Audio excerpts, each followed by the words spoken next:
Good morning दोस्तों, स्वागत है आपका आज के मुख्य समाचारों की वीडियो में। जी हां दोस्तों, यहां पर आपको देखने को मिलेगी सुबह से लेकर शाम तक की सारी बड़ी खबरें, मुख्य समाचार, ब्रेकिंग न्यूज अपडेट के रूप में। तो दोस्तों आपसे रिक्वेस्ट है इस वीडियो को ज्यादा से ज्यादा लाइक और शेयर करें। तो दोस्तों जानते हैं आज की पहली बड़ी खबर। बीजेपी महासचिव कैलाश विजयवर्गीय का दावा, जनवरी से लागू होगा सिटीजन अमेंडमेंट बिल। जी हां दोस्तों, भारतीय जनता पार्टी के राष्ट्रीय महासचिव कैलाश विजयवर्गीय ने कहा है कि नागरिकता संशोधन कानून अगले साल 2021 के जनवरी महीने से पूरे देश में लागू हो सकता है, जिसकी मदद से केंद्र सरकार पश्चिम बंगाल में बड़ी संख्या में रहने वाले शरणार्थियों को नागरिकता दे सकती है। आपको बता दें कि कैलाश विजयवर्गीय ने शनिवार को पश्चिम बंगाल के नॉर्थ 24 परगना जिले में एक सभा को संबोधित करने के दौरान ये बातें कही। आपकी जानकारी के लिए बता दें दोस्तों, अगले साल अप्रैल मई महीने में पश्चिम बंगाल में विधानसभा चुनाव होंगे। कैलाश विजयवर्गीय ये बयान देते समय एक चुनावी सभा को संबोधित कर रहे थे। इसके बाद दोस्तों रुक करते हैं अगली खबर का। 8 दिसंबर को भारत बंद का अल्टीमेटम, टीएमसी टीआरएस के बाद अब कांग्रेस का किसानों को समर्थन। जी हां दोस्तों, नए कृषि कानून के विरोध में चल रहे आंदोलन का रविवार को 11वां दिन था। नई रणनीति को लेकर किसान संगठनों के बीच अहम बैठक चल रही है। इसी में आगे की योजनाओं पर चर्चा हो रही है। दूसरी ओर तृणमूल कांग्रेस और तेलंगाना राष्ट्रीय समिति के बाद कांग्रेस ने किसानों के समर्थन का ऐलान किया है। कांग्रेस प्रवक्ता पवन खेड़ा ने कहा है कि कांग्रेस ने 8 दिसंबर को भारत बंद का समर्थन करने का फैसला किया है। हम अपने पार्टी कार्यालयों पर प्रदर्शन का सहयोग करेंगे। यह किसानों को राहुल गांधी के समर्थन को मजबूत करने वाला कदम होगा। हम यह सुनिश्चित करेंगे कि प्रदर्शन सफल रहे। वहीं पंजाब सिंगर दलजीत सिंह दोसांझ द्वारा किसानों को 1 करोड़ रुपए की मदद करने की खबर सामने आई है। इसके बाद दोस्तों रुक करते हैं अगली खबर का। किसान आंदोलन के भारत बंद को 51 ट्रांसपोर्ट यूनियनों ने दिया अपना समर्थन। जी हां दोस्तों, इंडियन टूरिस्ट ट्रांसपोर्ट एसोसिएशन और दिल्ली गुड्स ट्रांसपोर्ट एसोसिएशन ने 8 दिसंबर को दिल्ली में किसानों के विरोध के साथ एकजुटता दिखाने के लिए हड़ताल का आह्वान किया है। 51 ट्रांसपोर्ट यूनियनों ने 8 दिसंबर को किसान संगठनों द्वारा भारत बंद के आह्वान को अपना समर्थन दिया है। इससे पहले 10 केंद्रीय ट्रेड यूनियनों के एक संयुक्त मंच ने भारत बंद को अपना समर्थन देने की बात कही थी। आईटीटीए के अध्यक्ष सतीश शेरावत ने कहा है कि 51 यूनियनों ने किसानों का समर्थन करने का फैसला किया है, क्योंकि खेती और ट्रांसपोर्टिंग एक पिता के 2 पुत्रों के समान है। इसके बाद दोस्तों जानते हैं अगली खबर। किसानों के समर्थन में आए बॉक्सर विजेंद्र सिंह, कहा लौटा दूंगा खेल रत्न। जी हां दोस्तों, 3 नए कृषि कानूनों को लेकर सरकार और किसानों के बीच गतिरोध लगातार जारी है। सरकार लगातार सकारात्मक बातचीत की बात कह रही है, लेकिन किसान कानून वापसी से कम पर राजी नहीं है। इसी बीच किसान आंदोलन को अन्य क्षेत्रों के प्रतिभागियों का समर्थन बढ़ता जा रहा है। किसानों को समर्थन देने के नाम पर कुछ पुरस्कार विजेताओं ने सम्मान लौटाने का ऐलान भी किया है। इसी कड़ी में बॉक्सर विजेंद्र सिंह का नाम जुड़ गया है। उन्होंने कहा है कि अगर सरकार ने नया कानून वापस नहीं लिया तो वह राजीव गांधी खेल रत्न वापस लौटा देंगे। इसके बाद दोस्तों रुक करते हैं अगली खबर का। अमेरिका और कनाडा में भारतीय कृषि कानूनों के खिलाफ सिख अमेरिकियों ने निकाली रैलियां।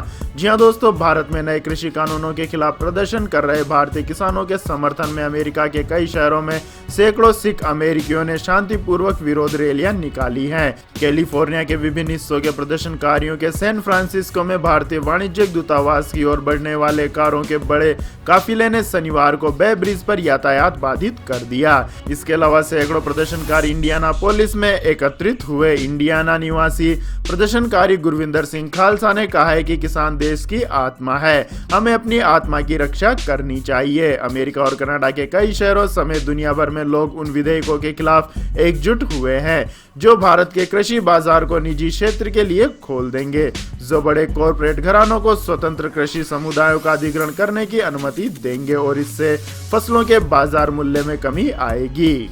इसके बाद दोस्तों रुक करते हैं अगली खबर का। दलितों के बच्चों को पढ़ाई के लिए अब नहीं ढूंढना पड़ेगा ठिकाना, प्रत्येक जिले में खुलेंगे छात्रावास। जी हां दोस्तों, दलित, पिछड़ों और गरीबों को आगे बढ़ाने की सरकार की कोशिश लगातार जारी है। इसी कड़ी में केंद्र सरकार ने अब दलितों के बच्चों की पढ़ाई के लिए प्रत्येक जिलों में कम से कम एक छात्रावास बनाने का फैसला किया है।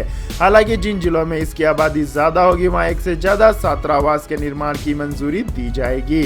फिलहाल पहले चरण में केंद्र ने 13 राज्यों के करीब 61 वंचित जिलों में छात्रावासों के निर्माण की मंजूरी दी है। इनमें उत्तर प्रदेश और मध्य प्रदेश के 5 जिले और बिहार का एक जिला शामिल है। इसके बाद दोस्तों रुक करते हैं अगली खबर का। बाबरी विध्वंस की बरसी पर असुद्दीन ओवैसी बोले, नई पीढ़ी को नहीं भूलने देंगे नाइंसाफी। जी हां दोस्तों, बाबरी विध्वंस की बरसी पर AIMIM के अध्यक्ष असुद्दीन ओवैसी ने बाबरी मस्जिद को याद किया है। उन्होंने 2 ट्वीट कर कहा है कि आने वाली पीढ़ी को याद दिलाने और सिखाने की जरूरत है कि अयोध्या में बाबरी मस्जिद 400 सालों तक खड़ी थी, जिसके साथ ही उन्होंने कहा है कि इस नाइंसाफी को कभी नहीं भुलाया जा सकता है। इसके बाद दोस्तों जानते हैं अगली खबर। कर्नाटक में लव जिहाद के खिलाफ जल्द बनेगा कानून, गौ हत्या पर बैन के लिए भी बिल लाने की है तैयारी। जी हां दोस्तों, उत्तर प्रदेश की योगी आदित्यनाथ सरकार के बाद कर्नाटक सरकार ने भी लव जिहाद के खिलाफ कानून बनाने के लिए कमर कस ली है। इस कड़ी में शनिवार को राज्य की बीजेपी कार्यकारी समिति ने 2 प्रस्तावों को पास किया है। इसमें कर्नाटक में गौ हत्या पर प्रतिबंध लगाने के लिए कानून और लव जिहाद को रोकने के लिए कानून को जल्द से जल्द लागू करने का प्रस्ताव शामिल है। बीजेपी के प्रदेश अध्यक्ष नलिन कुमार केतल ने कर्नाटक में राज्य कार्यकारी समिति की मीटिंग के बाद प्रेस कॉन्फ्रेंस में कहा है कि भारतीय संस्कृति की रक्षा के लिए हमारी प्रतिबद्धता को ध्यान में रखते हुए समिति ने इन 2 प्रस्तावों को सर्वसम्मति से पारित किया है। इसके बाद दोस्तों रुक करते हैं अगली खबर का। प्रतिबंधित संगठन सिमी का नेता अब्दुल्ला दानिश गिरफ्तार, 19 साल बाद पकड़ा गया। जी हां दोस्तों, दिल्ली पुलिस स्पेशल सेल ने पिछले 19 सालों से फरार चल रहे सिमी के सदस्य को गिरफ्तार किया है। गिरफ्तार आरोपी अब्दुल्ला दानिश साल 2001 से ही फरार चल रहा था, जब भारत सरकार ने सिमी को बैन किया था। अब्दुल्ला दानिश सिमी का सबसे अहम सदस्य और पिछले 25 सालों में कई मुस्लिम युवकों को देश के खिलाफ भड़का चुका है। आतंकी सफदर नागोरी को भी अब्दुल्ला दानिश ने ही सिमी में शामिल किया था। इसके बाद दोस्तों जानते हैं अगली खबर। कम्युनिस्ट पार्टी की स्टैंडिंग काउंसिल की बैठक में शामिल नहीं हुए ओली, नेपाल में फिर उठी राजशाही की मांग। जी हां दोस्तों, नेपाल में सत्तारूढ़ कम्युनिस्ट पार्टी की शक्तिशाली स्टैंडिंग काउंसिल की रविवार को हुई बैठक में प्रधानमंत्री KP शर्मा ओली शामिल नहीं हुए। यह बैठक पार्टी के धुबराई स्थित केंद्रीय कार्यालय में हुई।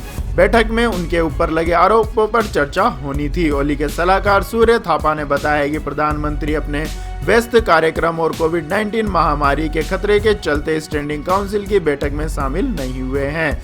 बैठक में पार्टी के कार्यकारी अध्यक्ष पुष्प कमल दहल प्रचंड द्वारा प्रधानमंत्री ओली पर लगाए गए आरोपों पर चर्चा होनी थी। ओली ने प्रचंड पर सरकार चलाने में सहयोग न करने और झूठे आरोप लगाने की बात कही थी।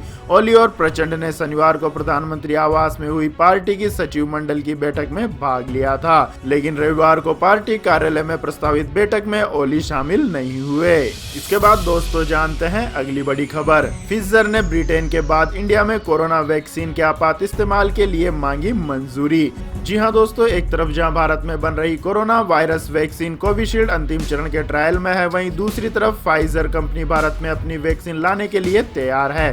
ब्रिटेन में इस्तेमाल के लिए मंजूरी मिलने के बाद अब कोरोना वैक्सीन निर्माता कंपनी फाइजर ने भारत का रुख किया है। फाइजर कंपनी की भारतीय इकाई ने drug controller general of India से कोविड-19 की वैक्सीन के इमरजेंसी इस्तेमाल की इजाजत मांगी है। इसके बाद दोस्तों जानते हैं अगली खबर। बाइडेन को सरकार बनाने के लिए मिला औपचारिक बहुमत, कैलिफोर्निया प्रांत ने लगाई जीत पर मोहर। जी हां दोस्तों, कैलिफोर्निया प्रांत ने डेमोक्रेटिक प्रत्याशी जो बाइडेन की जीत पर मोहर लगा दी है।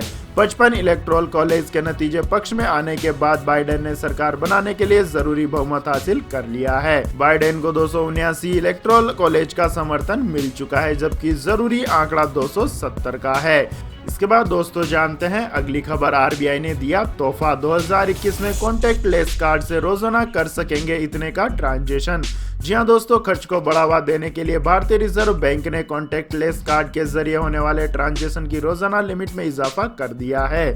इसकी घोषणा खुद सेंट्रल बैंक के गवर्नर शशिकांत दास ने मौद्रिक नीति की समीक्षा के दौरान की है। RBI के गवर्नर शशिकांत दास ने कहा है कि डिजिटल ट्रांजेक्शन को बढ़ावा देने के लिए कॉन्टेक्ट लेस कार्ड और ई मैंडेट्स को 1 जनवरी 2021 से 2000 रुपए से बढ़ाकर 5000 रुपए किया जा रहा है। भारतीय रिजर्व बैंक के गवर्नर शशिकांत दास दास ने बताया कि ये बदलाव one nation one card scheme के तहत जारी किए गए कॉन्टेक्टलेस डेबिट और क्रेडिट कार्ड से पेमेंट करने पर लागू होगा। इसके बाद दोस्तों रुक करते हैं आज के मौसम अपडेट्स का। तो दोस्तों पहाड़ों पर बढ़ने वाली है बारिश और बर्फबारी, इन राज्यों के लिए जारी हुआ हाई अलर्ट। जी हाँ दोस्तों, मौसम फिर बदलने वाला है। मौसम विभाग की माने तो जम्मू कश्मीर और लद्दाख में बादल छाए रहने के कारण फिर से न्यूनतम तापमान में बढ़ोतरी होगी। वहीं दोनों केंद्र शासित प्रदेश जम्मू कश्मीर और लद्दाख में बारिश और बर्फबारी की संभावना बताई गई है। मौसम विभाग ने जम्मू कश्मीर और लद्दाख में 7 और 8 दिसंबर के बीच बर्फबारी का अनुमान बताया है। घाटी के अधिकारियों ने बर्फ की निकासी मशीनों और आपातकालीन कर्मचारियों को मौसम की वजह से किसी भी तरह की घटना से निपटने के लिए तैयार रखा है। हालांकि इस दौरान मैदानी इलाकों में भारी बर्फबारी का कोई अनुमान नहीं है। इसी बीच चक्रवात बुरेवी कमजोर होकर मन्नार की खाड़ी में चला गया है। आईएमडी के मुताबिक तमिलनाडु, पौंडीचेरी, कराईकल, केरल और लक्षद्वीप में भारी बारिश होने का अनुमान है। आईएमडी के मुताबिक इन राज्यों के कुछ इलाकों में तेज गरज के साथ बारिश भी हो सकती है। वहीं उत्तर भारत खासकर उत्तर प्रदेश के ज्यादातर हिस्सों में ठंड बढ़ गई है। दिल्ली, उत्तर प्रदेश में कोहरा छाए रहने का अनुमान है। इसके साथ ही उड़ीसा, मिजोरम, त्रिपुरा, असम और मेघालय के कुछ हिस्सों में हल्के से लेकर हल्का घना कोहरा छाने के आसार हैं। इसके बाद दोस्तों जानते हैं आज के पेट्रोल और डीजल के भाव। तो दोस्तों देश की सरकारी तेल कंपनियों ने पेट्रोल डीजल के भाव में रविवार को भी इजाफा कर दिया है। लगातार 14वें दिन तेल के भाव में इजाफा हुआ है। पेट्रोल के भाव में 28 पैसे प्रति लीटर की बढ़ोतरी की गई है, जबकि डीजल के दामों में 29 पैसे प्रति लीटर का इजाफा किया है। इस इजाफे के बाद दिल्ली में 1 लीटर पेट्रोल की कीमत 83 रुपए 41 पैसे प्रति लीटर हो गई है, जबकि 1 लीटर डीजल की कीमत 73 रुपए 61 पैसे है।